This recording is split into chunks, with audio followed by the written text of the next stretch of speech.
Okay, thank you very much. Good morning, everybody. We have the Finance and Sustainability Advisory Committee, and I'd like to welcome everybody to this meeting. And we will have a roll call.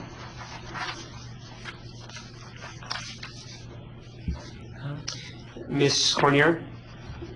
Yes, I'm here. I'm on the phone. Mr. Dickinson? Present. Mr. Lloyd? Here. Ms. Niehaus? Mr. Walters? Here. Vice Chair Atkins? Present. And Chair Lewis?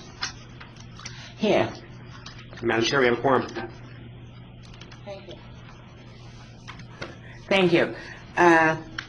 This meeting has been properly noticed with postings in all of the appropriate places. First thing on the agenda, first I guess we'll have a motion to approve the agenda. Madam Chair, there's no motion necessary for There's approving no the agenda. requirement. I think Thank you. Okay, I'm sorry about that. We'll have public comment. Is there any public comment?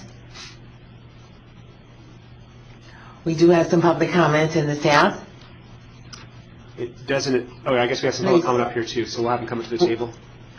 All right, we have the person in the South coming to the table, and so if you would please state your name and your organization that you represent, if you are representing one. Thank you, Madam Chair. My name is Randall Downey.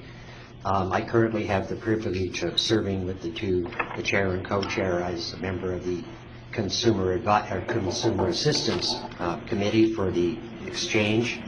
Prior to that, until March of this year, for about 3.5 years, I was lead counselor and assistant in training for the State Health Insurance Assistance Program. We seem to have some. Yeah, somebody put us on hold. Somebody put their phone on hold, and now we have their music.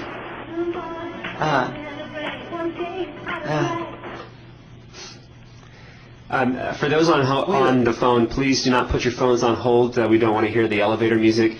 Also, we'd appreciate it if everybody could put their phone on mute until they have something to say. And Mr. Downey, sorry. Sorry about that, Mr. Downey. That's quite all right. I've been on too many calls where that occurs. I wanted to make some remarks regarding Agenda Item 5. If this is not the appropriate time, I would be willing to defer and make the remarks later. If not, shall I proceed?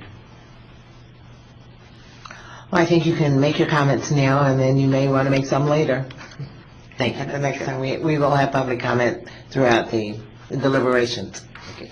Agenda Item 5 refers to contracting out to for Medicare referral. And it surprises me, given my experience here in the state of Nevada, that it is as if the State Health Insurance Assistance Program, SHIP, which is fully funded by CMS, the Center for Medicare and Medicaid Services, doesn't exist. SHIP offers those services here in Nevada. There's a similar program in each of the 50 states, the District of Columbia, and the territories. These are certified counselors, as staff and volunteers in the local community who help people enroll in Medicare, answer questions about Medicare, help them obtain financial assistance through Medicaid or low-income subsidy through Social Security, help them with complaints, and refer them to other resources as needed. And I'm surprised that the board, there is no mention of it in the agenda item. It's as if the program currently does not exist. SHIP here, as I said before, is funded fully by Medicare. It offers its services to beneficiaries and clients free of charge. It serves here in southern Nevada at least greater than 1,200 Nevadans a month, answering their questions, helping them enroll in Medicare coverage, and helping them obtain financial assistance and other assistance should that be necessary. The staff and the volunteers at SHIP have followed the board's progress. They are easily cross-trainable, and I would fully expect, and I'm speaking only through my experience, my opinions are my own, I don't speak for the SHIP program here, that they could be cross-trained and assist the exchange as enrollment goes forward once the exchange comes into operation. At the same time, the agenda item speaks to seeking an outside contractor to provide these same services. And given the questions we have about costs and financial liabilities, I would argue that seeking a contractor when one already exists, fully funded by the federal government here in Nevada, would be an extra expense the board should be leery of. It's been my experience, and mine alone, I'm only speaking for myself, that proprietary systems generally don't provide as accurate information as does the programs used by the SHIP program, which are sponsored and created by the Center for Medicare and Medicaid Services. So there would be some question in my mind whether or not any proprietary organization could provide as accurate information as is currently provided by the SHIP program here in Nevada. Finally, given the figures mentioned in Agenda Item 5, any return balanced against the cost of contracting out would be de minimis, negligible. And so I think the board should take a second look at any move to contract outside when those services currently exist free of charge in the state of Nevada.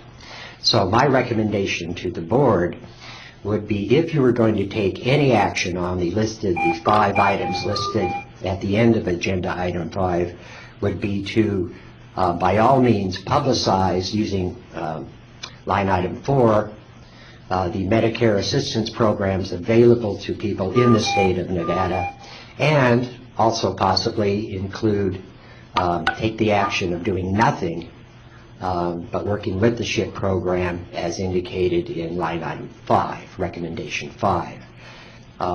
You may add a new recommendation. I would recommend you might title it number 6, and that would be to make a formal memorandum of understanding or an agreement with the State Health Insurance Assistance Program so that there is cross-referral between the two at no charge to either of the organizations.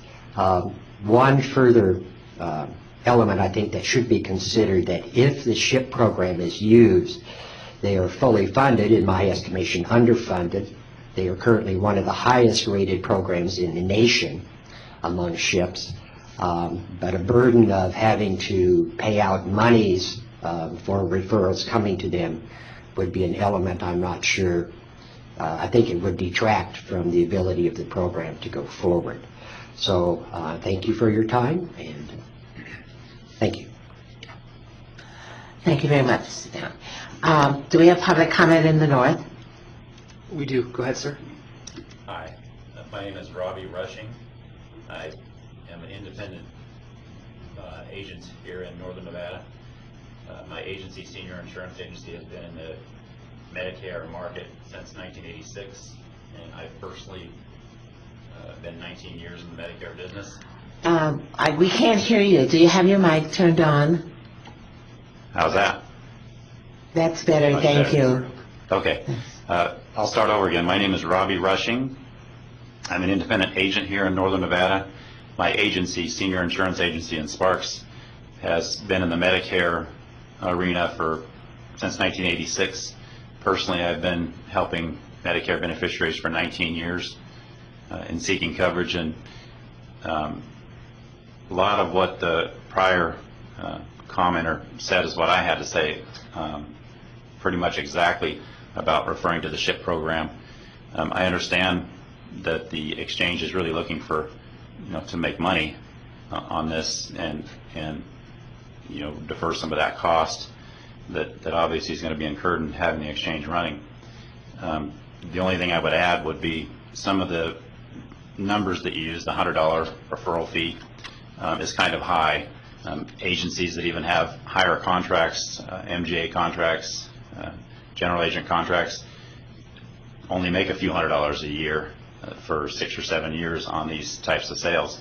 And $100, you can go out as an agency, it's about $15 to $20 a lead. There's some lead sources like NetQuote that charge about $20 for a lead, and they give that out to 4 agents.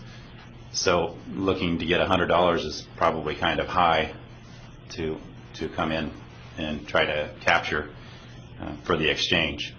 The other thing that I wanted to add to his comments was, in the Medicare market, and doing this for a long time, seniors are very confused about these products and what's available to them. It's convoluted, the different enrollment periods for different products, Part B enrollment period differing from Part D enrollment period, from MAPD enrollment period.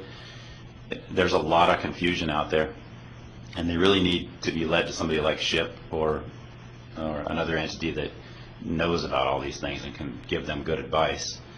I had an HR director who's recently retired from Amazon.com recently, and her name is Irene DeHuff, and she gave me permission to use her name. She's been doing HR for 35 years and said she thought it was going to be a whiz for her to understand Medicare and how it all works. And she started her little spreadsheet, and she said she couldn't figure it out. And so she came to my agency, and she was, thankful that she finally understood everything was available to her. So, there's a lot of time and effort put into these, and it's just a very complicated issue. And this really, I think, referring to the SHIP program is a good thing, because they have done a good job over the years that we've been involved with them. So, and I may have more comment later on as I hear what you guys have to say. Thank you. Thank you very much. Is there any further public comment in the north? Any further public comment in the south? All right, thank you. We will now have approval of the minutes of May 14th, the advisory committee meeting. May I have a motion to approve the minutes?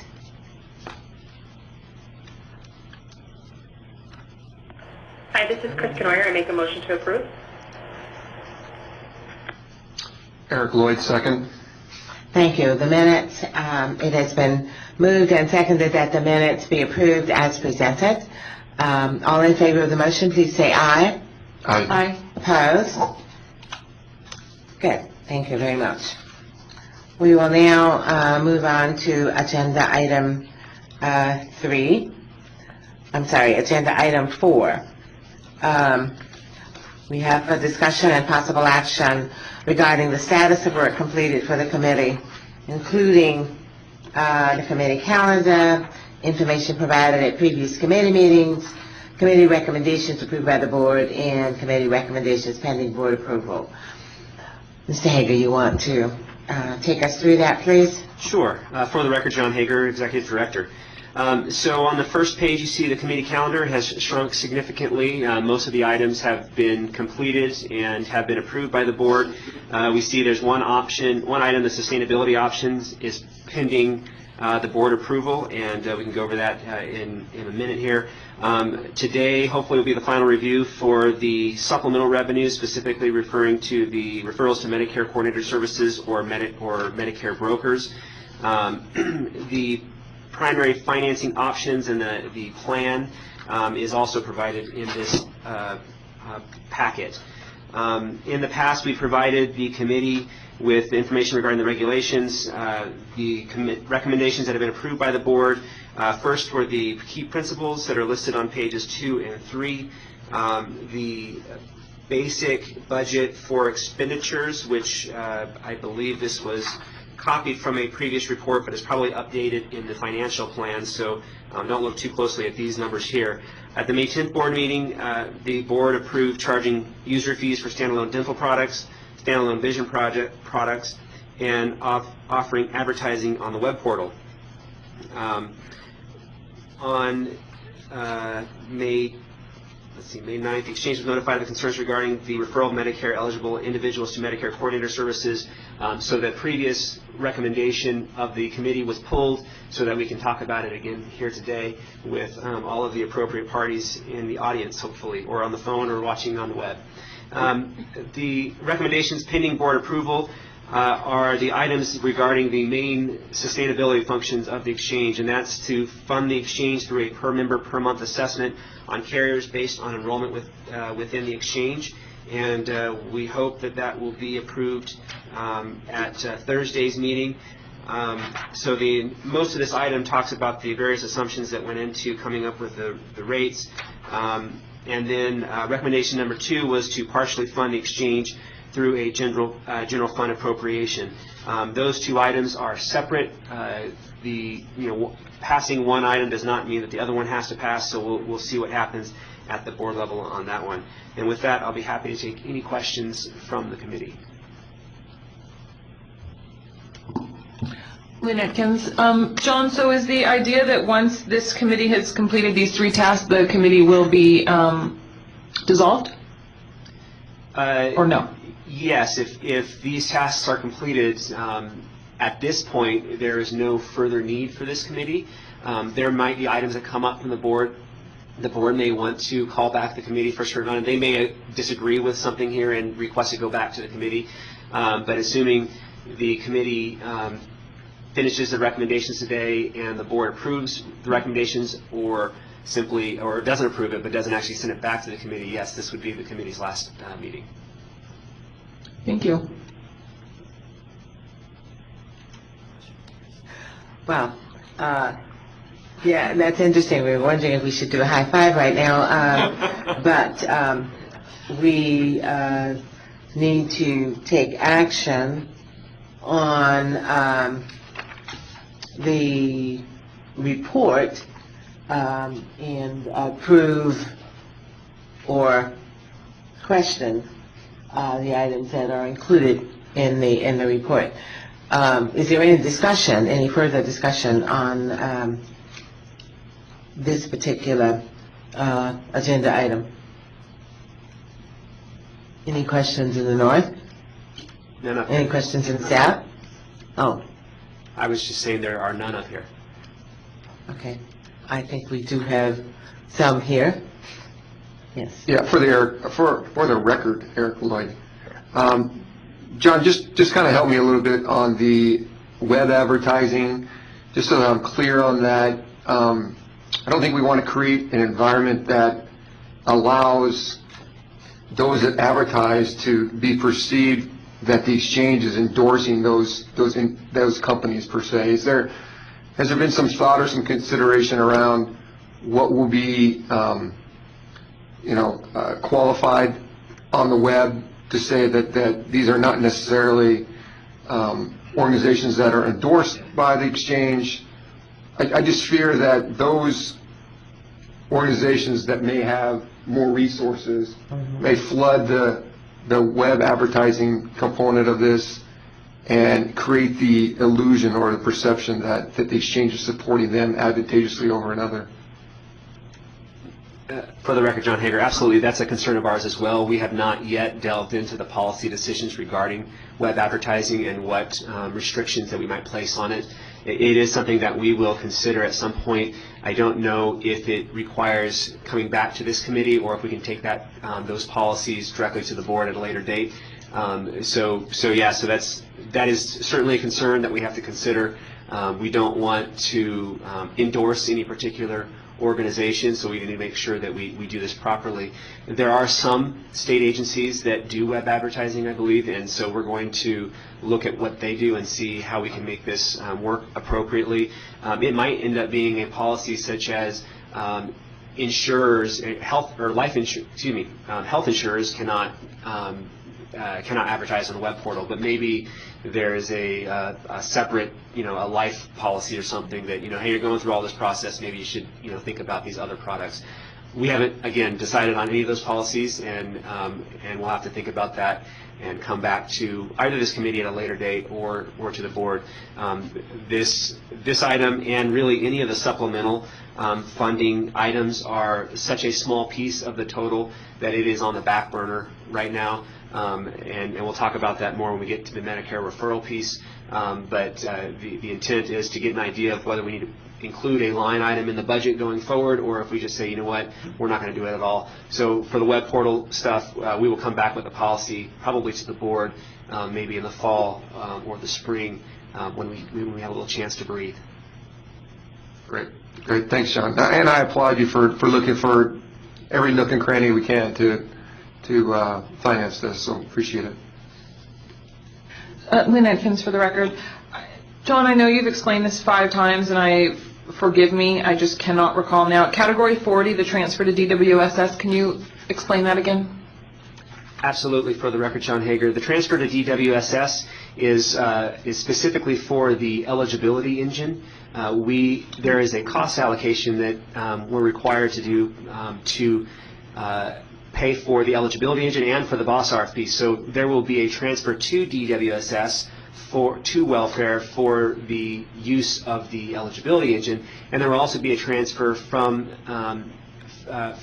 welfare to the exchange for the use of the BOSS system. Kind of goes both directions, although the amount for the BOSS system should be a little bit less because the use by welfare of the BOSS system is less than the use of the eligibility engine by the exchange. So it goes both directions. Thank you. Okay. Is there any further discussion? Well, I'm not sure that we need a motion to approve this report.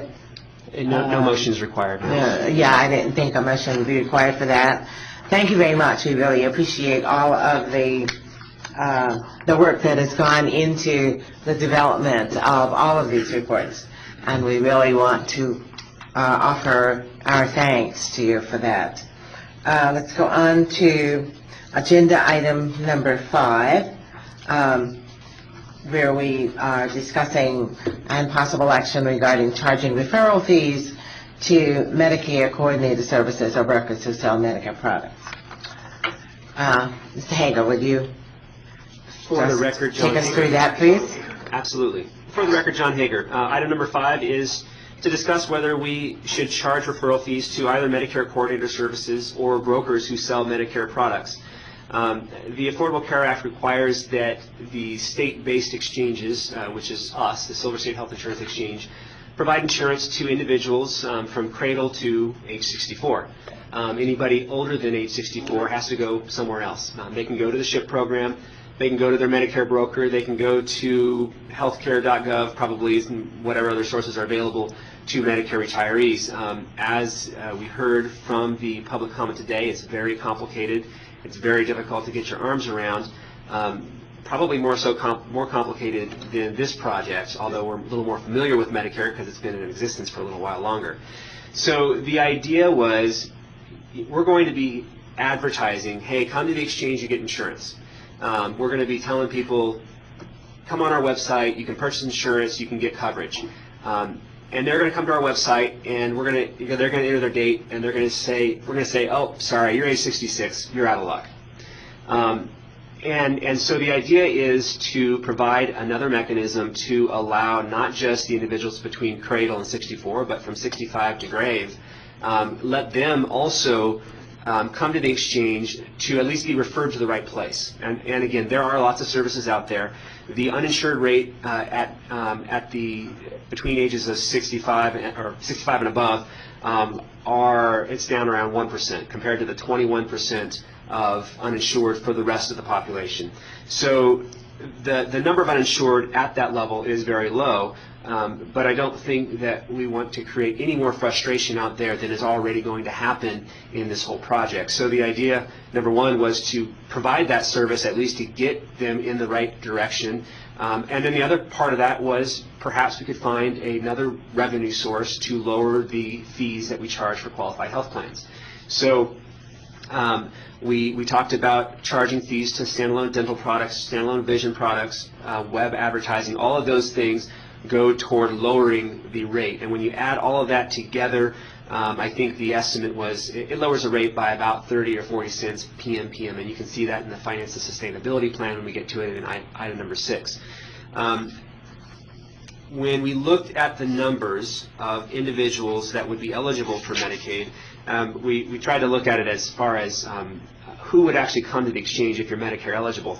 And we think that, when we have all this advertising out there, people will come to the exchange to say what's going on. A lot of the individuals that already have products, you know what, they don't need insurance. They already have insurance. You might get people that are upset with their current insurance, so they would come to us. But generally, it's on top of page 2, 1.9% are uninsured. We might get those, but really that's a small piece. So really all you're talking about are the people that are already on the exchange who turn 65. I think that we would likely get a bunch of those individuals. I'm on the exchange, I'm getting my insurance through them. I've turned 65, now I don't qualify for this coverage. Does the exchange offer anything else? So when we looked at that, we looked at the number of people between the ages of 55 to 64. There were 9,000 Nevadans in that range. So if we just say, all right, straight line, there's 900 of them, 10% of those in that 10-year window are age 64. We would expect in 1 year, if you're 64 on the exchange when you first enroll, within 1 year, all of those individuals should turn 65, and unless my math is fuzzy. And so we should theoretically get about 900 people going on to the exchange. Now, we put a $100 figure in here.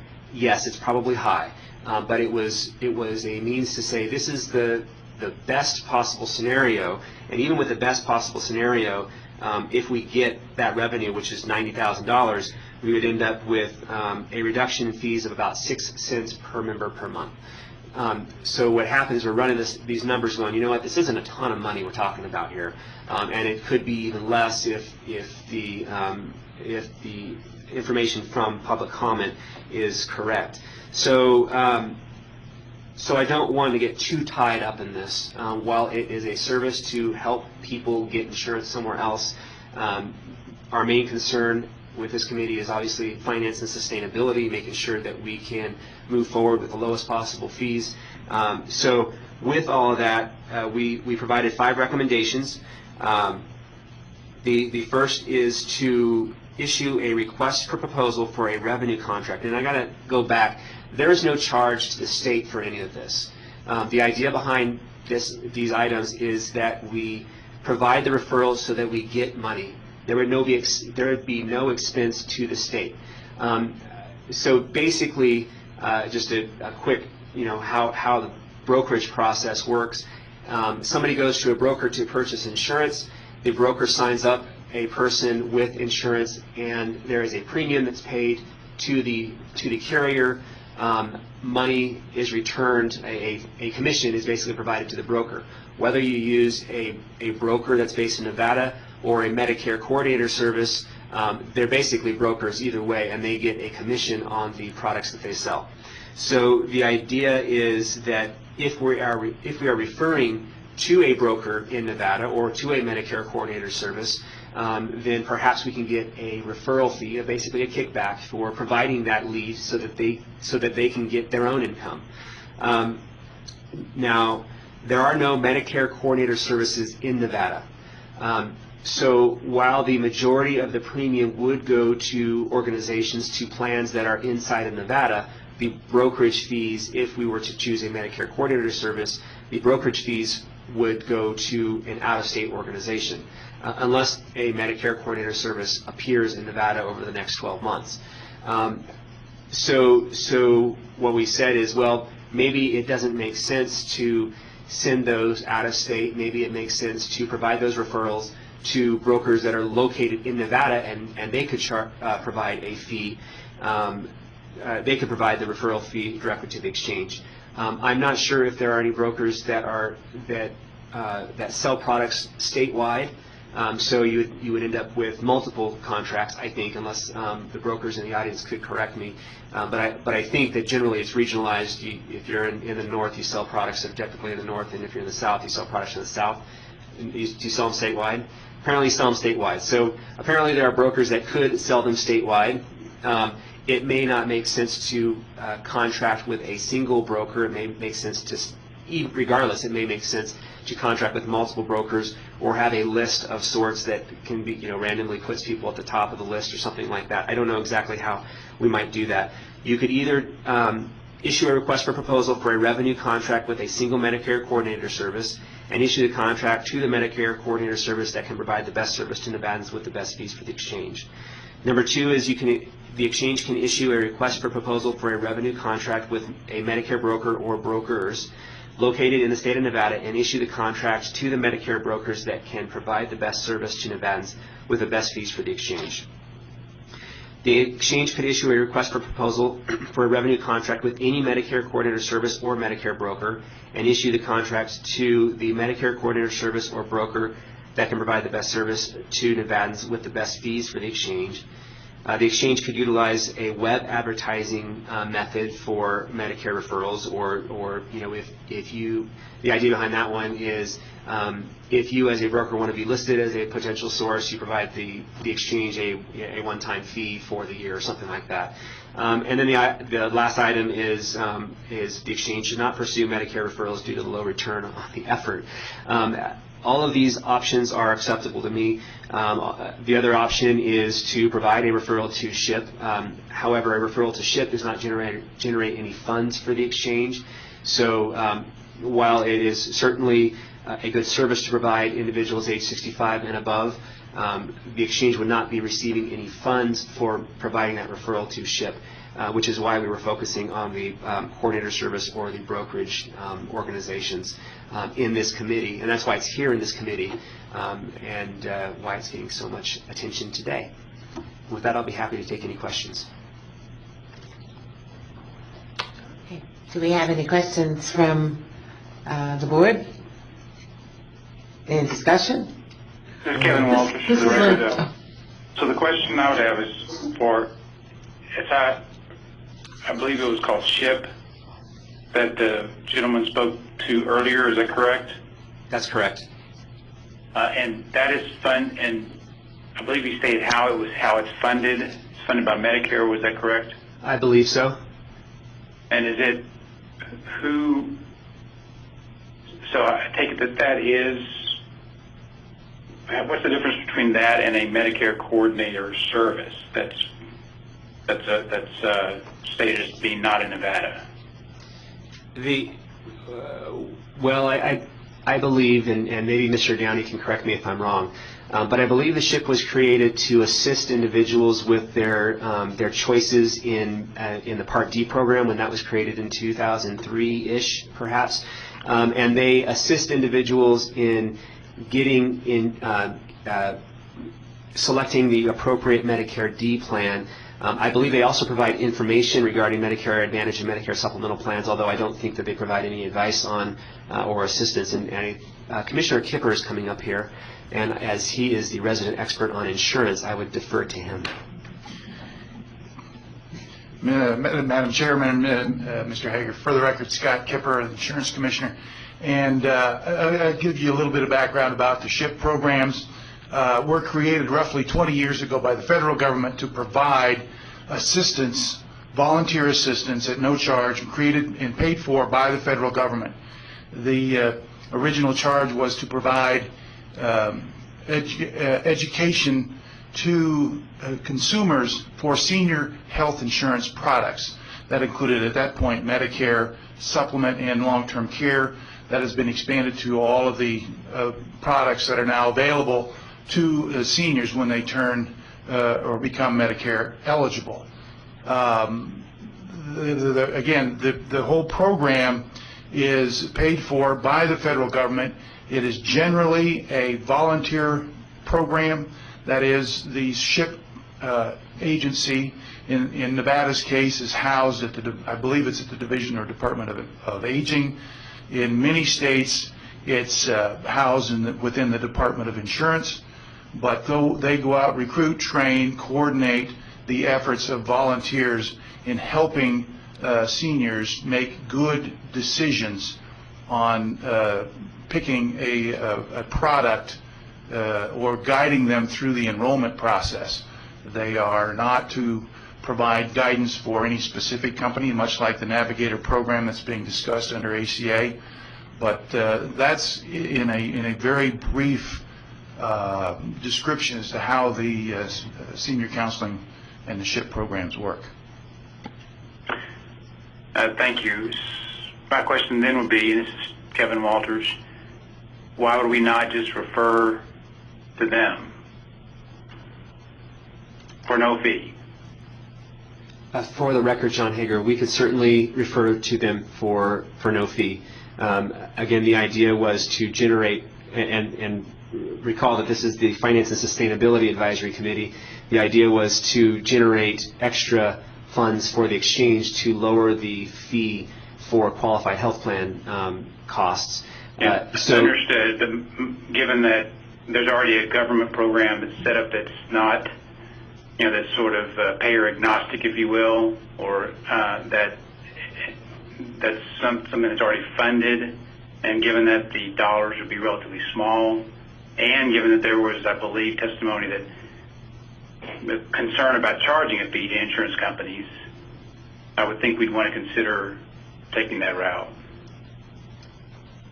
But just suggesting that. That's not a motion.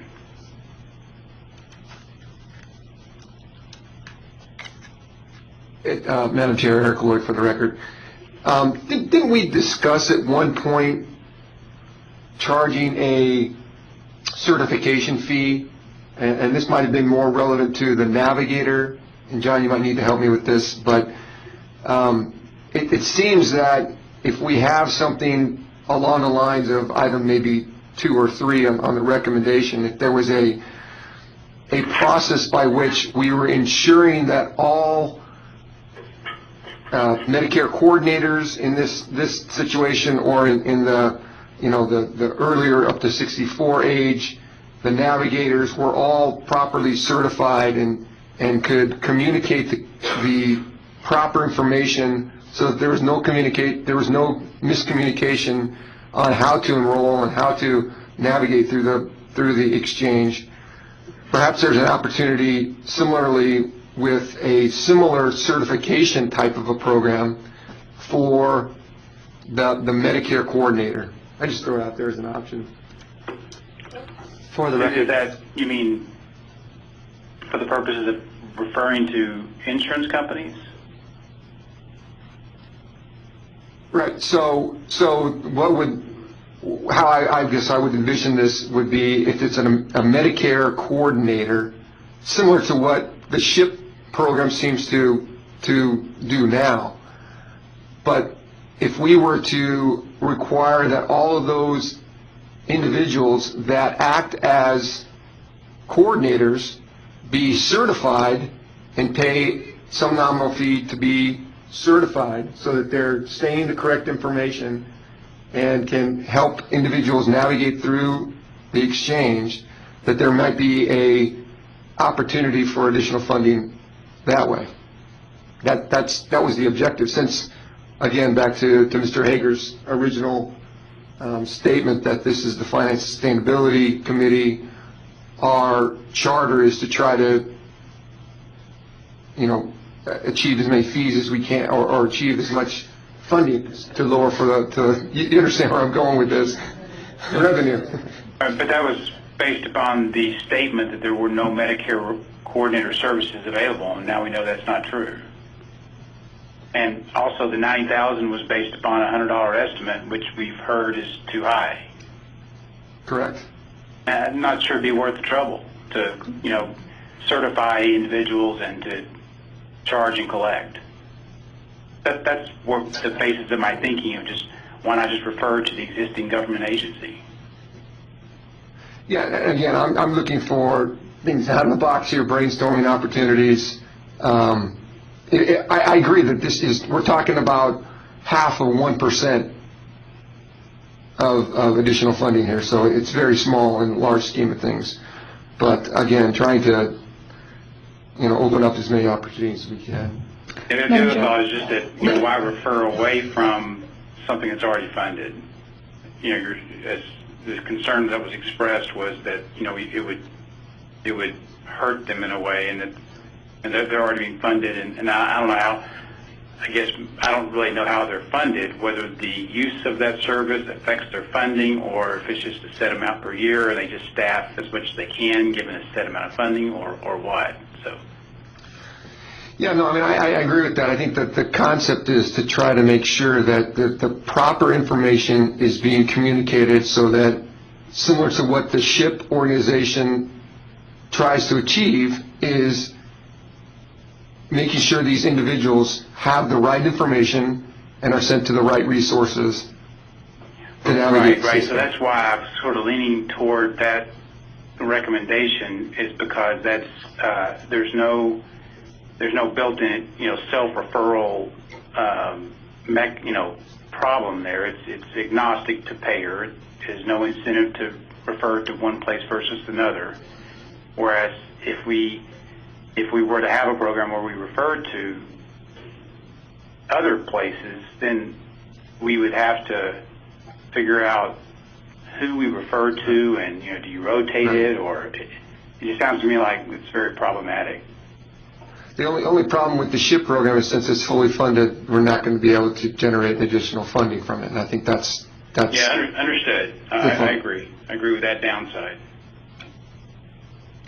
Madam Chair? Yes, Ms. Atkins. Lynn Atkins for the record. Mr. Hager, I have a question, and then depending upon your answer, I have a couple of comments. The 900 people that you're estimating, my understanding is there's going to be, tens of thousands, I don't remember what the number is, of people turning 65 every day, the baby boomers, over the course of the next 20 years or whatever that might be.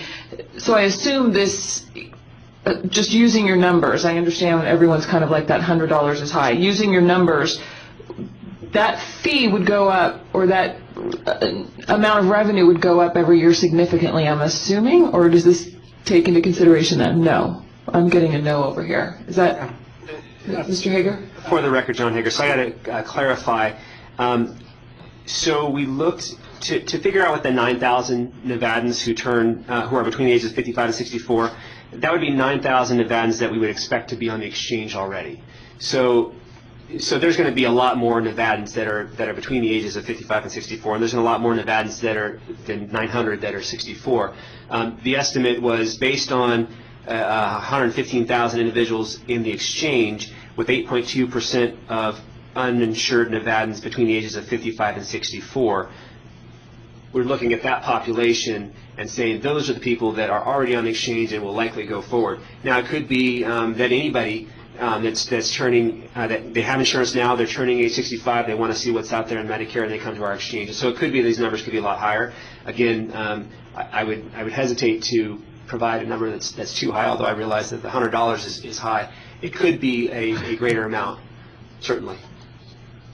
Okay, thank you. So I guess I have one question and then a comment, and I don't know if Mr. Kipper could answer. Is SHIP prepared, would SHIP be prepared and able to accept the capacity of all those referrals? So that's my first question.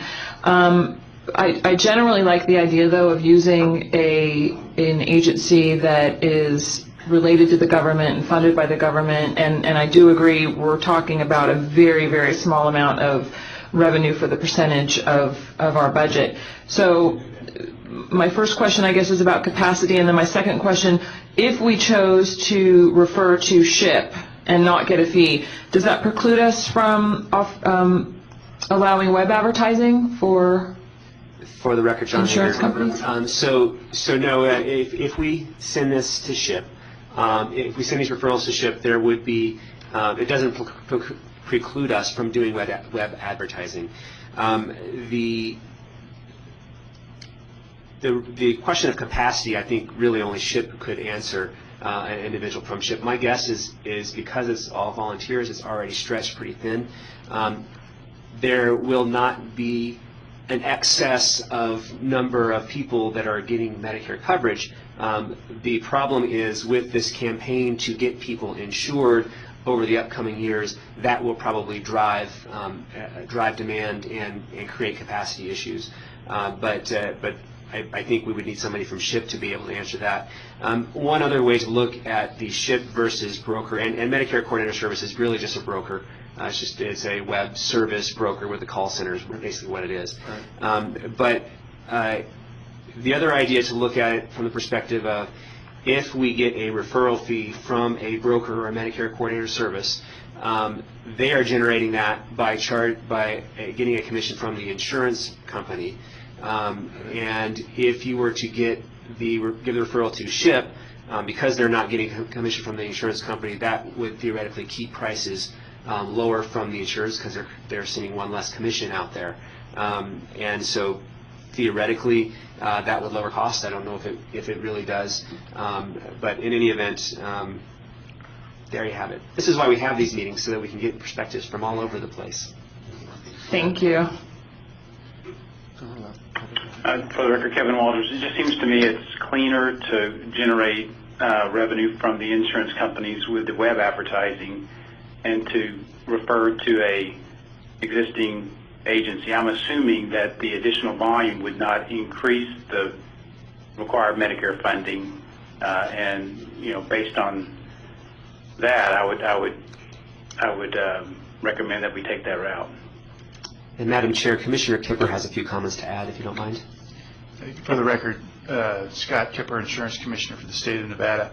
And first, the point I'd like to make is it has been my experience that the Center for Medicare and Medicaid Services does an awfully good job of notifying individuals across the country when they become Medicare eligible. Through your working lifetime, you contributed to the Medicare fund through your employer, through the Medicare tax. The federal government knows very specifically when you're going to be eligible, and those individuals are inundated. Maybe that might be a bit strong, but they receive a significant amount of information from the federal government directing them to, if they so choose, here are your options for Medicare enrollment, and further, if there is a supplement that you wish to purchase or consider, here are your here's that information. Further, I believe in that information that is sent out, a referral to the state SHIP program is included, so that that information is shared with almost every individual who becomes eligible for Medicare. So I wanted to make sure people understood that. As far as the certification of Medicare coordinator, that's not a license type that we currently have at the Division of Insurance. We license, of course, producers, brokers. We license insurance consultants. But the coordinator, Medicare coordinator specifically, is not a licensed entity that we currently oversee. So if you're looking to create something like that, we would have to consider that. That may take legislation as well. Thank you very much. We do. I'm sorry. A clarification for the Medicare Coordinator Service. In my past experiences with Medicare Coordinator Services, the company is licensed to do business in the state of Nevada. The individuals that sell the products, I believe, are licensed as agents in the state in which they sell the products. So while they are located out of state, they are licensed with the state of Nevada, and that the Division of Insurance oversees the licensing of the agents that sell the products. Thank you for that clarification. We do have some public comment, and we will entertain that now in the South. Mr. Downey. Thank you, Madam Chair. For the record, Randall Downey. I wanted to speak to, first of all, I wanted to second the comments and express my appreciation for them from the gentleman from the Division of Insurance. I think he gave a much clearer picture of how the SHIP program came about and what it currently does. It's a full-service organization. Currently, it assists Medicare beneficiaries with enrollment in Original Medicare, Medicare Advantage plans, and prescription drug programs. And again, as I indicated earlier, it assists them locate and apply for financial assistance should such be needed. I'd like to address the remarks, and I'm sorry I don't know your name, but the member of the committee made regarding certification. I'm a member of the Consumer Assistance Subcommittee here with the Exchange, and our discussion about the navigators, much time will be spent on discussing certification. The SHIP program, the volunteers and staff members nationwide have to be certified for counseling by the Centers for Medicare and Medicaid Services. That already exists. If you bring in an outside entity, that may or may not be the case. Why add the extra burden upon the state or the exchange board to come up with a new way, or the Division of Insurance to come up with a new mechanism to certify, when in fact under the SHIP program in any state in the Union and the territories, that already exists. You cannot counsel a beneficiary on Medicare as a representative of the SHIP program unless you have passed through the training and been certified by CMS. That's good to know. Thank you. And so again, you have a free service that's out there. It's an accurate service, and I want to point that out. There are proprietary organizations that offer similar services.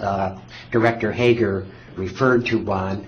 I believe that, and I'm assuming this, but there is an outside agency from Salt Lake City was brought in to assist state retirees with their Medicare enrollment.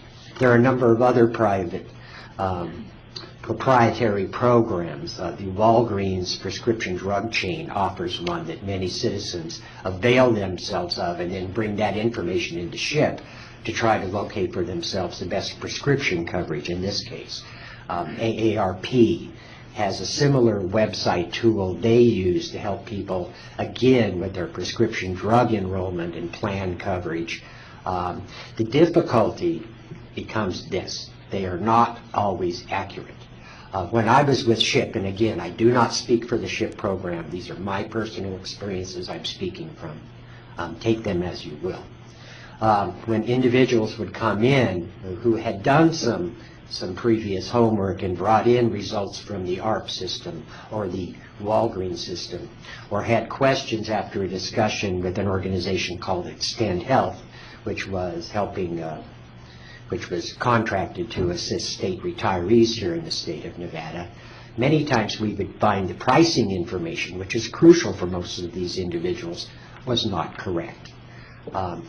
The benefit of using the CMS certified mechanisms, usually the web tool Medicare.gov and the Plan Finder through that web portal, is that we have the basis on the pricing information through the Medicare system to file complaints when people are overcharged, or file complaints when restrictions are put on services, and we can hold them to that. In many cases, the proprietary web portals do not provide as accurate information, and clients can in fact be misled, and in fact it can deter them or limit their ability to file appeals, file grievances for denials of coverage, overpricing, and the like. So accuracy is very important here, and I think any move away from that would be to the detriment of the citizens of Nevada. So again, I encourage you look at the SHIP program. Thank you very much. Yes, we have another comment from the staff, and please just note that we should limit our comments to 3 minutes. Thank you. And we'll, after that comment, we have a comment up in the north as well, please. Madam Chair, Dwight Mazzoni. This may take longer than 3 minutes, but it depends upon Mr. Hager's commentary. First of all, maybe I'll be known as Dwight Mazzoni Cold Water, or Bucket of Cold Water. As far as I know, unless Mr. Hager has information to the contrary, I am a licensed agent. I'm licensed in the state of Nevada. I'm also certified through various companies, AHIP and everything else, to sell Medicare Advantage plans and Medicare drug card plans. I submit to you that if you ask me for a portion of that commission, I've just violated federal law, and I will not do that. Nor will I pay one penny to the exchange, because it's not legal. CMS forbids me from sharing it, even if, Eric, you are a licensed certified agent just the same as I am. I can't share a case with you. It's against the law. I have informed Mr. Hager of this information, and he was going to, I believe, research it, which hopefully we can find out. But unless CMS or Secretary Sebelius has given Nevada a special dispensation, the whole recommendation needs to be basically thrown out for looking for any fees. I think the same rule holds true for these Medicare coordination organizations. The one with the state does not pay I'll use your term, Mr. Hager, kickback. And by the way, kickback and rebate are illegal in the state of Nevada when it comes to insurance. So I think we should be cautious. Eric, you've nodded in agreement with that. There's also some other issues that just because of the nature of the beast, and Eric can address some of this, we also have what's called a Medicare-Medicaid dual eligible person. How do you want to handle them? If there's no closed door, if anything is available to somebody, how are we handle them getting in? And I'm not sure where the SHIP program stands in the way of helping people do the dual eligibility. Also, I am not aware of anybody other than if they're on SSDI that's eligible to actually be on any coverage under Social Security until they reach age 65. Given that, for anybody that's turned age 65, any time in the recent history anyhow, if you didn't get a stack 6 to 8 or 10 or 12 inches high of material from 42 different companies or whoever can sell in the marketplace, everything from Medicare Advantage plans, PDP plans, prescription drug plans, to Medicare supplements or Medigap plans in the mail, either A, you're blind, you can't read, or I don't know what's going on, because I know I have received a stack at least 3 or 4 inches high of this information. On top of that, it was mentioned earlier, I think by Randall, Medicare.gov actually does probably one of the best jobs. I refer my clients there all the time to take a look at stuff. They still come back with questions, and that's where I come in and where I help them get through the quagmire of stuff. There's not a lot of dollars here. I would respectfully recommend that I would have a hard time if I could pay $100 for somebody. I'd have a hard time paying that $100. And if it's only reduces 6 cents an employee per month or per member per month, I don't think that's worth the dollars that we're involved in. The other thing that I would like to mention is, last I looked, unless it's changed, we still live in a free market system. I would not like to have the exchange solely dictated to giving things to SHIP when there are other people out here that are making their living doing this. They're not subsidized. They're free market, free enterprise people. They deserve the right to have access, whether it's one person, 900 or 9,000 people that are in the marketplace. If these people can't find a way to get there, whether it's through SHIP, whether it's through Medicare.gov, or whether it's through an independent agent, or in the case of state employees, it's through the Medicare company that Mr. Hager's familiar with. I don't know. I mean, we have that problem now in our other committee with the 20% of the people that just flat don't buy. And I think, by the way, Mr. Hager, I think your number of Medicare eligibles who aren't participating is a little low. I think it's actually higher, based upon at least a few figures from a few years ago. I would strongly recommend that the recommendations concerning revenue sharing with an agent or with any other organization be routinely or summarily dismissed, and that not be considered by this committee in any way, shape, or form, because I don't believe it complies with federal law.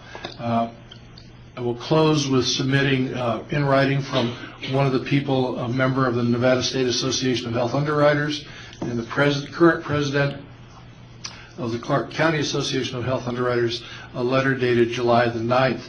I won't read it. I'll give it to the committee chair. Any questions, I'll be glad to answer. Thank you, Madam Chair. Thank you. Mr. Mazzoni, could you send me that letter via soft copy so we can post it online? Absolutely, you have sir. one? Okay. I guess we have one here. Well, I would like a soft copy we could post. That'd be great. I will send it to you outright. Do we have public comment in the north? We do. Go ahead, sir.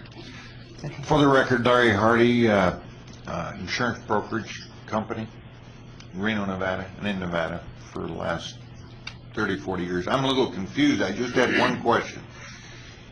When somebody turns 65 on a group insurance plan within the exchange, are they automatically thrown off the plan, or can they continue with, as they do today, they can use a supplement with their group insurance company? The reason I ask that is typically when somebody turns 65 in a small company or a medium-sized company, invariably, in my experience, it's always the owner of the company. And you don't want to go to them and say, I'm sorry, you're being kicked off, and they'll just kick you out. So anyway, what's the answer to that? In the exchange, do they go off the plan? For the record, John Hager, and actually, I'm not certain of that. Yeah. I think the age 65 restriction applies only to the individual exchange. I don't think it applies to the small group market, because if you had insurance with your employer, you could choose to stay with that employer. So I'm fairly certain that it doesn't apply to the shop exchange. It's only the individual exchange, but I have to double check that. Okay. I think this will take care of itself. As the commissioner mentioned, CMS does a good job of making sure that you know about turning 65, and most of us already know that. And so many people just sign up for Medicare A and B, and then they start receiving this stack of letters that Dwight Mazzoni alluded to, that agents send out. And believe me, they have plenty of information. So if anybody escapes that net that we throw out there, it's very unusual. So most people get pretty good information from insurance companies and from insurance agents. And if there are navigators, they'll get information there, and from SHIP. So actually, it's probably just more information. You'll probably end up not having to do very much at all, because it'll just take care of itself. So that was my comment. And we have one more public comment up here. For the record, Robbie Rushing. Couple of things, going back to Dwight's comments, is agents and brokers in Nevada and all across the country do have to pass an annual certification through AHIP in order to offer prescription drug plans and Medicare Advantage plans with prescription drugs. And each insurance company that they want to offer, they have to pass their own individual certification. So it's about 30 hours of extra training per year if you represent as many companies as my agency does. And Dwight was right that we are not allowed by Medicare marketing regulations to share commissions on those products at all with anybody. So that is correct. What is not correct, though, is we do buy leads and we mail letters. And if the exchange wants to be in the business of charging an agent or a broker an annual fee to be able to receive referrals from people that go to the exchange, that's not something that would be against Medicare marketing rules for us to pay an annual fee to get a referral if you decide to go that way. I don't think that the money is going to be all that great. There are hundreds of brokers in Nevada that could handle that. You could refer by zip code. If somebody comes in from the 897 zip code, they can go to 3 or 4 different agents at 897, give them a choice of agents that are AHIP certified to offer these products and explain these products. I just don't know that the money you're trying to generate is going to be that great doing that. So, thank you. Thank you. We have one further comment in the south. Yes. Thank you. For the record, Chris Carruthers, Carruthers Insurance Agency, and the brokerage business in town family has been for 42 years. One of the concerns that I would see for any broker that would want to assist, including myself, if I ran into someone that wanted to help them enroll them in the exchange, because we want to help people find money. We're all looking for money. but then all of a sudden they turn 65, and then my client gets referred to someone else, I think we'd have a real problem there. You would not want to have brokers want to assist people to get into the exchange when they're under 65, knowing that they're going to be given away when they turn 65, when you can provide that same service. So if there is any mechanism created, I would really recommend creating something where that goes back to the broker, or remind them to contact their broker if they have any questions, or you have SHIP, or you have Medicare.gov. There's plenty of resources, and they all have that, but don't. If it would be very received poorly, and I think you'd have a real problem on your hands getting agents to cooperate, because I know we all do want to cooperate, but we don't want to lose the people we help. Thank you. Thank you very much. Any further public comments? We have more up north. Okay. For the record, my name is Jason Casey. I'm a broker with Senior Insurance Agency in Reno, Nevada. And I appreciate the work that you guys have to figure out. You know, Medicare is difficult in itself on the fact that what are you going to do with Medicare recipients in the state of Nevada, because they're going to need help. What is the best way to help them? All these things you have to figure in. With the exchange coming in, with under 65-year-olds, they're going to be turning 65, obviously. So what do you do with them? That's what you're trying to figure out. I understand the revenue generating needs to happen as well. Otherwise, you know, how are we going to run these exchanges? But the fact of the matter is that as brokers in the state of Nevada, we feed our families and everything else upon the fees that, or the commissions and that we receive from insurance companies. From record already, you guys have probably figured out that the $100 is way too much for what we're going to receive from commissions.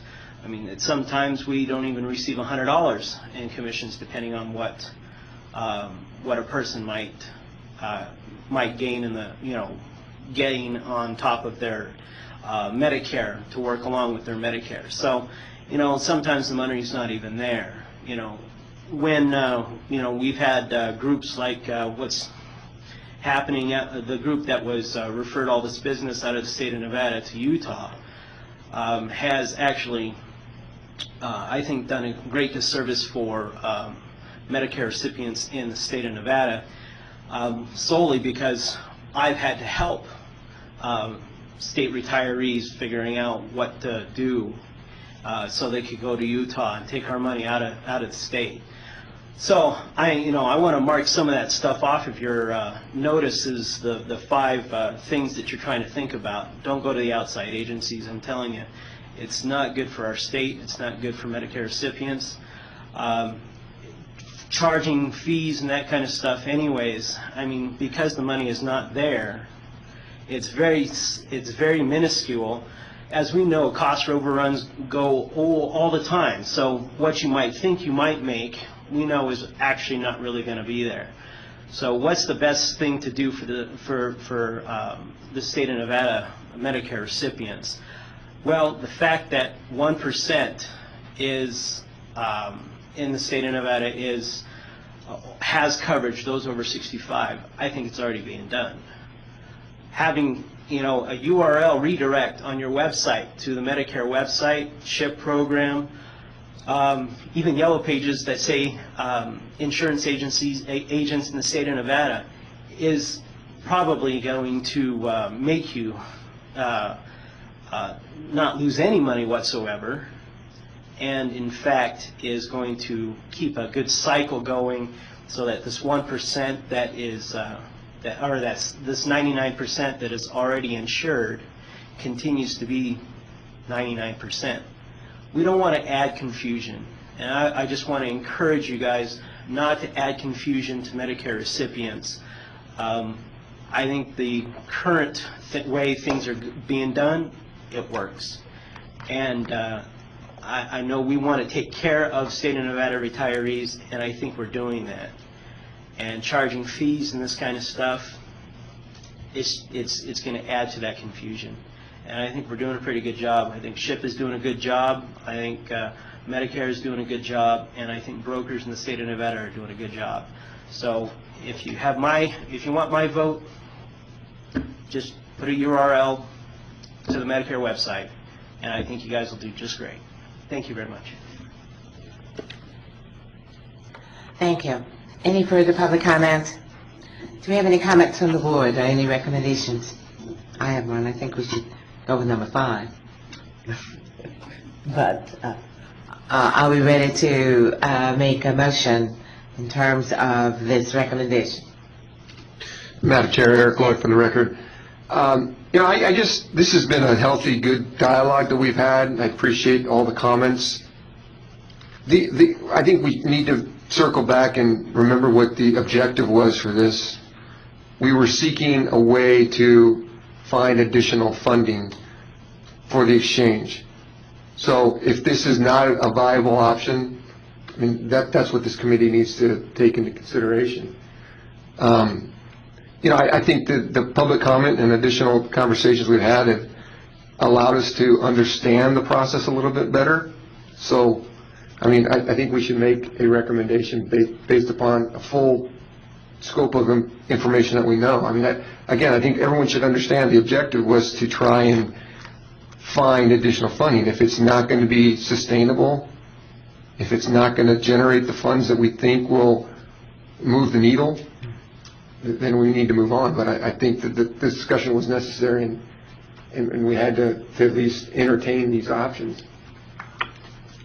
Lynn Atkins, Madam Chair, Lynn Atkins for the record. I'm also, I think, well, I'm leaning actually towards 4 and 5, but I do agree that there's a question about that there's going to be people who are looking on the exchange who are 65 or over, and there's got to be something they can click that gets them to something, and maybe it is the Medicare federal website, maybe it's SHIP, I'm not sure, but you can't the website can't be silent on that issue. I think there's got to be some recognition of, if you're over 65, don't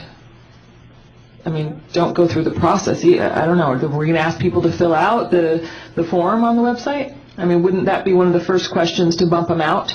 For the record, John Hager, that would be one of the first questions. I don't know exactly where it falls in the flow.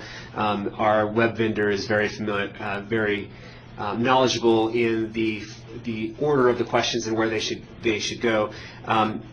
We don't need a recommendation from this committee to provide web redirects to SHIP or to Medicaid.gov. We can do that administratively without a recommendation. If the committee were to choose any of the other items, 1, 2, and 3, that would certainly require, that's a policy decision that the committee would have to recommend and the board would have to approve. The committee could just drop the subject and say we're done with this, or actually provide a motion that the exchange should not pursue Medicare referrals due to the low return on it, or simply not pursue Medicare referrals. So at this point, it sounds like the public and perhaps the committee is leaning toward not pursuing Medicare referrals. We can certainly provide the resources on the web portal that directs them to the appropriate locations to get coverage. So we wouldn't be silent, but there's no policy decision for that. That would really be more administrative.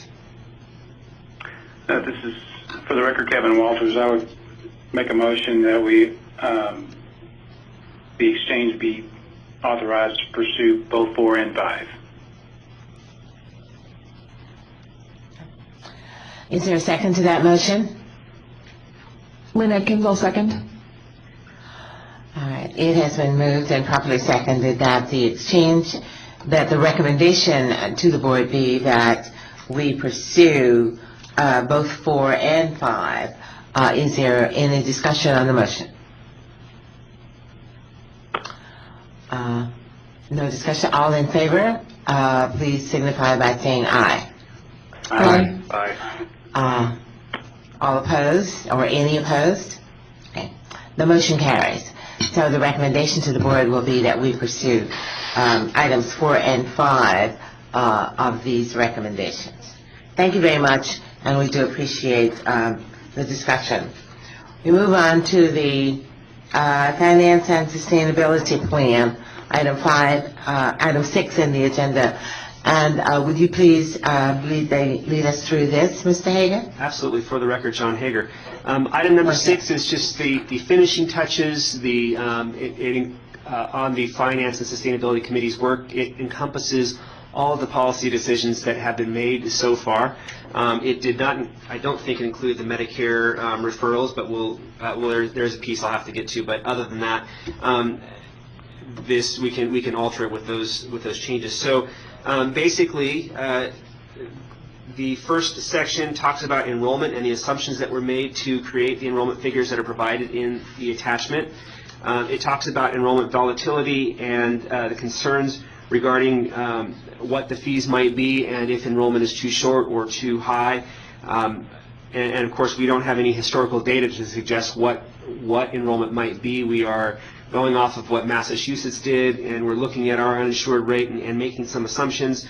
But it's very difficult when you have the Congressional Budget Office saying that uptake in 2014 will be 29%, and the Office of the Actuary with CMS saying it would be 77%. Obviously, a huge discrepancy, 3 times. And so if we go with any of those, we'll either be really high or really low, probably.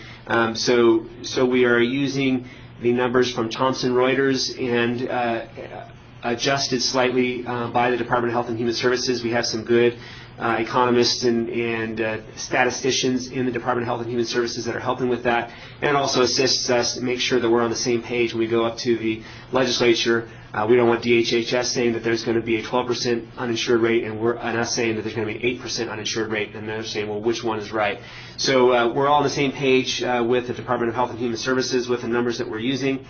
As far as expenditures go, a number of estimates were used. There's no inflation in these numbers, so when you look at the long-term figures, the rates, just like they were when you approved the expenditures back in, I think it was March or April, there is no inflation in these, so you have to consider that the rates will go up over time, but it gives you kind of an idea based on current costs what the long-term rate would be to qualified health plans.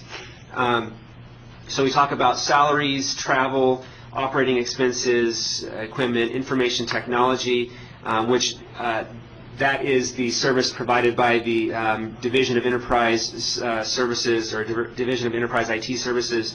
That does not include the BOSS solution, which is included in contract. So the Business Operations Solution, marketing, advertising, assistance to the Indian Health Board of Nevada to start up a data hub for tribal status queries, independent auditor that's required pursuant to our NRS, actuarial and consulting services, kiosk servicing, program integrity and compliance auditors, and appeals processing.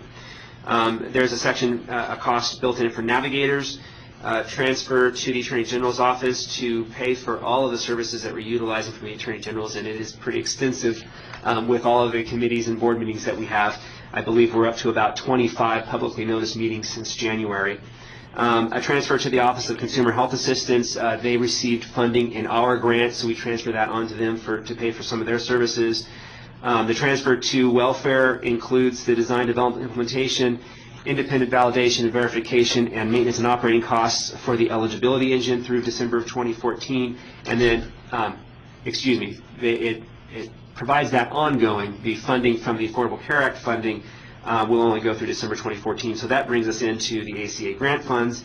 You see the list of grants that we have requested and been awarded through the level one establishment grants.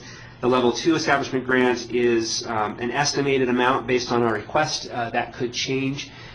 It could go up, it could go down. Very likely that it'll stay the same. It'll depend on how the feds feel that day and our ability to defend our budget that we provided to them. One issue that was of concern previously, the Center for Consumer Information and Oversight, part of CMS, indicated on November 29th of last year that Affordable Care Act funding would not be available for maintenance and operating, so it would end up that the exchange would have to charge user fees starting on the first day. They have since reversed that decision, so the Affordable Care Act funding for the exchange can be utilized by the exchange for all expenses through December 2014, except for the Navigator program. So that will certainly assist us, allow us to charge a lower rate in the first year to pay for basically only Navigators and to start up a small operating reserve so that we can pay our bills. All other expenses will be paid for by the Affordable Care Act So that is good news for this committee and for the board. So long-term sustainability, and these numbers will have to be adjusted slightly. We'll create some new numbers based on the removal of the Medicare referral fees, but it'll be adjusted up just, well, probably about 6 cents or less. So you can basically say that these are about what we would expect to charge qualified health plans.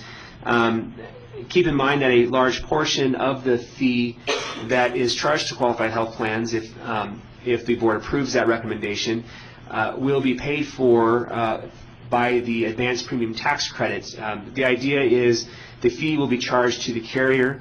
The carrier will absorb that as an expense in the plan and charge a premium to individuals, both on the exchange and off the exchange, that purchase qualified health plans. For those individuals that are on the exchange between 100% and 400% of the federal poverty level, they are eligible for a premium tax credit that goes for the entire premium, and so there is a large chunk of that will be paid for, obviously, by the advanced premium tax credit, depending on what their income level is and the premium, etc. One concern of the carriers has been the medical loss ratio and whether or not the fees that are charged by the exchange are part of the administrative expense, and we have confirmed, we've not only found the Q&A that CSIO released, but also we confirmed it with CSIO that the fee that's charged by the exchange is not included in the medical loss ratio calculation. So it would not, the carriers are currently capped at 80%. They cannot have a medical loss ratio of less than 80%, or they cannot, more than 20% of their expenses cannot be, or more than 20% of the premium cannot go toward administrative expenses. At least 80% has to go to medical claims and medical functions. There was concern previously that if you add the $6 or $7 PMPM fee from the exchange, that would go toward that 20% and make it difficult for carriers to be compliant with that MLR requirement. That is not the case, so hopefully the carriers are less concerned about that at this point. So back up to the top of page 5 again. We did some calculations. The exchanges that are in operation today, what I've heard is that they're sustainable when their expenses are between $10 and $12 per member per month. Our expenses are obviously lower. They're closer to $6 or $7 PMPM. However, non-profit or for-profit organizations that are out there that are not part of a government organization, they have startup costs that have to be amortized over a given number of years. So we looked at the grants that were awarded, starting with the planning grant and going all the way through 2021. If we divide all of those expenses and charge us 10%, like we charged it to the bank, then or like we took a loan for the bank to get to pay for the implementation expenses, our total fee that we would have to charge would be $11.97. So we are within that $10 to $12 range, even if we had to take a loan at 10% to pay for implementation expenses, which is kind of a feel good. We're kind of keeping our expenses reasonable. One other thing to keep in mind is just because we asked for the money in the grant doesn't mean that we're going to use it. We hope that our expenses come in lower. That's what's budgeted for now. It is not our intent to freely spend all $50 million, and if of this last grant that we're requesting, or all $74.7 million. If we have $5 million left over, then great. We give it back to the feds, and it's that much less that we're contributing to the federal deficit. So we don't intend to go buy in those flat screen TVs just because we've got the extra money. So legal and regulatory, there's some question about whether or not the exchange has the regulatory authority to charge fees for qualified health plans within the exchange. It appears that we could do so. I'm not sure if the policy decision will dictate that we'll need to request a bill draft request to actually put the legislative authority in our statute. So we're talking with the various policy makers and elected officials to determine what the right course of action is, and we will do what is necessary. There was concern about taxes on exchange fees. And the idea was, carriers were concerned that if we charge an expense to them, that goes into their premium, and then their premiums are charged a tax. And so basically, the exchange, which is a governmental entity, is charging a fee, and then a tax would be charged on that fee as well. And I can understand their concern that they don't want to be taxed twice, if you will, for an expense that's already being charged by the government. So this committee recommended, and the board approved at the last meeting, a bill draft request to exempt the fee that's charged by the exchange from the premium tax calculation. We've submitted that BDR. We are working with the Division of Insurance to make sure that it is the correct language that we need, that it will satisfy the requirements and it won't mess up too many other items in their statutes. So we'll work with that and work with them and make sure that it is within the spirit of what the committee and the board recommended. So supplemental revenues, this committee recommended a general fund appropriation in the amount of 25% of the expected increase in premium tax dollars due to the uninsured becoming insured. The board has not yet discussed that item. They deferred it till this meeting. I am not sure if it will actually be heard or deferred again until the next meeting. There are concerns among policymakers, various officials, that the money that's provided here, this additional premium tax, is already spoken for in other things that are happening. For instance, Medicaid expansion, all of the other things that happen in the state. And if we were to use that money here, what other service do they have to cut, whether it be education or health services? Obviously, we were trying to be respectful of the budgetary concerns by only requesting 25% of the increase, and theoretically it is an increase in the general fund revenue that the state receives, but the policy decisions regarding that funding will obviously be taken up during the legislative session. So I don't know if that piece will make it through the legislative process. So I am concerned about that going forward, and whether or not we include that in our budget request. Obviously, the committee has already recommended that item.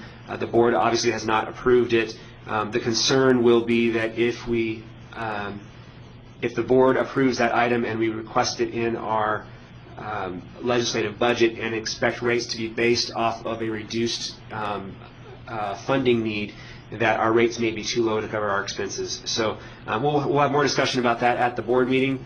It'll probably be along a lot of the same lines. I just wanted to keep the committee advised that there are concerns about that piece. Charging user fees for standalone dental products and vision products, that was, I think that is very similar to the idea of charging qualified health plans for their services, or for their charging, basically, those fees along with the fees to the QHPs are fees to the carriers for the ability to access the exchange as a distribution channel and get that extra business. And so I don't think there'll be any problems with those items, nor do I foresee any political problems with advertising on the web portal and getting revenues from that, although obviously we still have to consider the policy decisions, and staff will consider that in, I'm going to say, a few months, or to use a federal term, soon, and we'll probably bring that back to the board at a later date. Operating reserve is very important in my book. You need to be able to pay your bills. I don't want to be forced into a position where I have to consider paying a vendor or paying staff. We would like to make sure that there's a 30-day operating reserve so that that Ms. Scott and the finance group in our, well, I guess she is the finance group in our agency, can pay the bills when they're needed to. So attachment A shows the basic budget. The item that we will need to take out on the first page, well, let me back up. There's basically 6 pages to this. The first 3 are based on calendar years. The last 3 are based on state fiscal years. The calendar years are important because it's that will determine what our our fees will be to our qualified health plans. But the fiscal year is important because the state budgets on a fiscal year, so we have to be able to show all of that. Our goal is to have a 30-day operating reserve at the end of the fiscal year. That means that the operating reserve will actually dip down slightly as far as the number of days at the end of the calendar year, because a majority of our costs due to the Navigator expenses and the advertising campaign will be toward the beginning of the fiscal year at the end of the calendar year. So that will reduce our reserves slightly at the end of the calendar year, but it should be enough to get us through the year. So we'll eliminate the Medicare referral fees. That will probably increase the cost on qualified health plans at a couple of cents. Nothing major. You'll notice that this budget is laid out differently from the one in item 4. Item 4 was cut and paste directly from the previous committee agendas or reports. We have reclassified it a little bit because we wrote in there that we have these huge consulting fees. Well, most of those are not consulting fees. The BOSS project is in there. It's really not a consulting fee. It is a contract service that we are outsourcing, and it does need to be included in the budget. So you'll see that on the expenditure side, so you can look on either page, we'll go on page 10, for the calendar year budget, you see that we have the general categories, and then for the contract services, we thought it was appropriate to split those out among the various services that we will provide so that that the board, the committee, and the public can understand better where the dollars are going. But they're not consulting services. You'll see that the consulting services, basically the last line under contract services, while they're expensive in the first year because we do request a lot of our consultants right now, it'll decrease significantly once we're self-sustaining. On the third page of each group of reports are the statistics regarding the budget. So you have the change in cash over the year and the total reserve. You'll notice in 2014 the total reserve is a little bit higher. What we wanted to do was, rather than charge exactly what we need for that year, was to make it a little bit higher, but then gradually increase that in time to a steady state. If we didn't do it this way, we would have to charge a very low rate the first year. It would spike up the second year because we wouldn't have the Affordable Care Act funding, but the enrollment would still be low, and then it would gradually decrease. So we wanted to take out that spike a little bit, and that's why you see it's a large reserve in that first year, but it gradually goes down and gets to a better place, if you will. So if you were to look at the on page 14, you can see it by fiscal year, and you can see that 30-day goal that we end up arriving at out in the out years. So it's higher that first year and a little bit higher the second year, but then it gradually gets into the $30 range. It shows the total cost by fixed costs and variable costs. The variable costs are based on the basically the expenses of the web portal for the maintenance and operating are going to be on a PM basis. So you can see that that the variable costs are very low in the beginning, and especially when you look at the fiscal year, it's about half of what it should be because the fiscal year only takes into consideration half of the calendar year. It goes up, and you see eventually those variable costs increase to around the $20 million range. That is due to enrollment and the pricing that we have. Something to keep in mind is the contract only goes the current contract that we are that is up for Board of Examiners approval, and hopefully will be approved on Friday. The contract is only through December of 2016, so we've kind of taken some liberties for these out years and used the last years of the contract amount to go out further. And again, we didn't include any inflationary expense. The fixed costs are the salaries of the staff, the rent, the other services, the marketing and advertising, all of those expenses, most of the expenses you see in the contract services except for the BOSS. You see them broken out as a % of total for fixed and variable.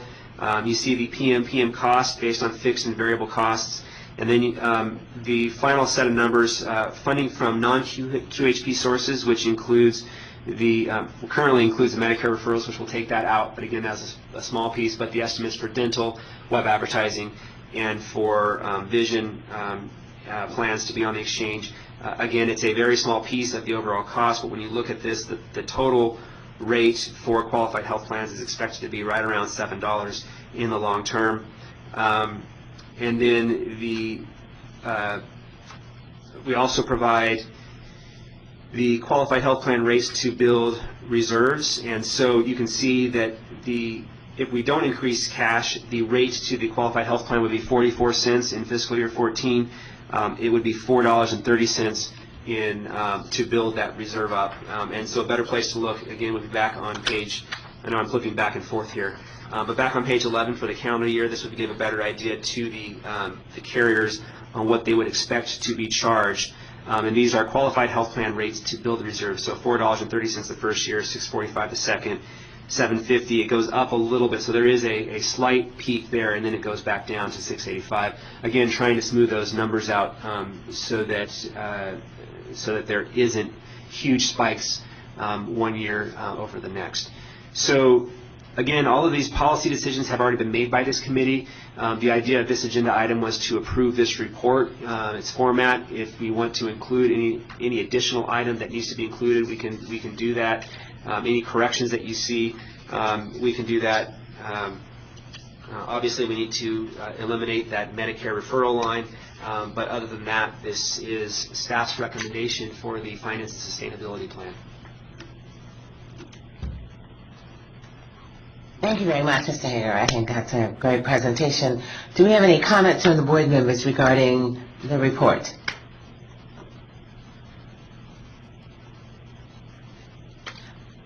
Any questions? Do we have any public comment? Well, I think that is certainly a testament to the preparation of the report. And may I have a motion from the board to approve the report? Madam Chair, for the record, Eric Lloyd, I move to approve. Is there a second to that motion? This is Scott Dickinson. I'll second. Thank you very much. We have had a motion to approve the report, and it's been properly seconded. Is there any discussion on the motion? If not, all in favor of the motion, please say aye. Aye. Aye. Opposed? The report is approved. Thank you very much. As we go on to item number 7, says discussion and possible action regarding dates, time, and agenda items for future meetings. And since we have been informed that this may be our last meeting, I'm not sure that we need to address that at this point. So we will forego any discussion on that. If there are to be any further meetings, we will get that information after we have the board meeting and they see if they have any recommendations for further things that we need to do as a committee. Any public comment? Madam Chair, if I might. Yes. For the record, John Hager, I just wanted to thank the committee for all their work in providing the recommendations to the board. I know we provide some recommendations, we provide some information that isn't exactly where we end up. There are changes to things, and that's why we have these committees. We really appreciate not only the committee's time, but the comments we receive from the public. It really helps us provide a good product and provide good recommendations to the board. We can't do this alone, and it really does help us. So I'd like to thank the committee and also congratulate them for being the first committee to get their job done. So thank you. Well, thank you very much. And I too would like to thank the committee for their diligence and all of the work that they have put in reviewing all of the information and all of the documentation and their assessments and their recommendations. So thank you very much. And thank the staff for all of your great work in presenting this information to us for consideration. Thank you. And Madam Chair, one last comment. The committee members may receive a request for times for the August committee meeting. Please, if you haven't responded to that, go ahead and respond to it anyways, just in case the board decides to kick something back to the committee so that we aren't scrambling to try and set that up. Again, while we anticipate that this will be the committee's last meeting, we'd like to be prepared just in case we need to reconvene. Thank you. If there be no further discussion for this meeting, may I have a motion to adjourn? So moved. Okay. Thank you. The meeting is adjourned. Thank you very much. Bye.